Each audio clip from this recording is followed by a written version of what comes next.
d'un coup réalise où il est et réalise ce qui se passe autour de lui.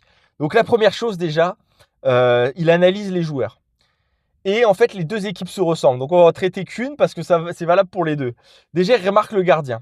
Le gardien, c'est Django. On a J'ai déjà raconté un peu l'histoire de Django dans un précédent podcast. Django, c'est un gitan. Sauf que comme tous les gitans, il est accro au sucre et il a une hygiène de vie vraiment déplorable. Ce qui fait que Django, il est tout rond et tout potelé. Vous savez, il a le physique d'un bébé de 6 mois là qui est encore allaité, vous voyez, et qui n'a pas encore réussi à marcher à quatre pattes ou à se déplacer. Donc, il a vraiment aucune dépense énergétique, mis à part gueuler quoi, quand il a faim. Et comme c'est un gitan, il lui rajoute du miel et du sucre dans son biberon. Du coup, il est vraiment imbibé de gras. Il est potelé qu'il n'en peut plus. Il a le physique, en fait, si vous voulez, il a le physique d'un nain. Les nains, vous voyez, les nains sont très denses. D'ailleurs, pour ceux qui ne savent pas, les nains sont très denses et pèsent énormément. Un nain homme adulte, ça pèse entre 60 et 90 kilos. Et un nain femme adulte, ça pèse entre genre 50 et 60 kilos. Donc vous vous rendez compte? Parce que tout le monde s'imagine qu'on peut porter les nains sous les aisselles comme des gros bébés. Non, non, il faut avoir quand même une capacité physique élevée.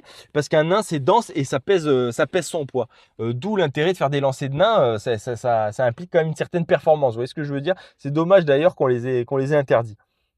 Donc du coup, il a le physique d'un nain, le gardien. Le gardien a vraiment le physique d'un nain, donc des cuisses bien potelées, vu qu'il a un énorme torse bien, bien grassouillé, ça rend ses jambes et ses bras très courts.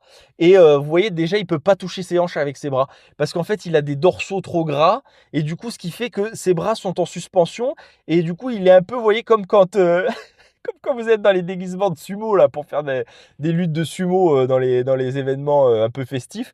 Ben lui voilà, c'est comme s'il avait un déguisement de sumo bien gonflé, mais sauf que c'est pas un déguisement, c'est son corps de Django le gitan. Et donc déjà il dit mais pourquoi lui il est en gardien, c'est pas normal. Et donc là le mec qui l'accompagne lui explique mais parce qu'en fait Django vu que ses cuisses sont trop potelées, il peut pas courir. Donc on a été obligé de le mettre en gardien parce que sinon il peut pas jouer.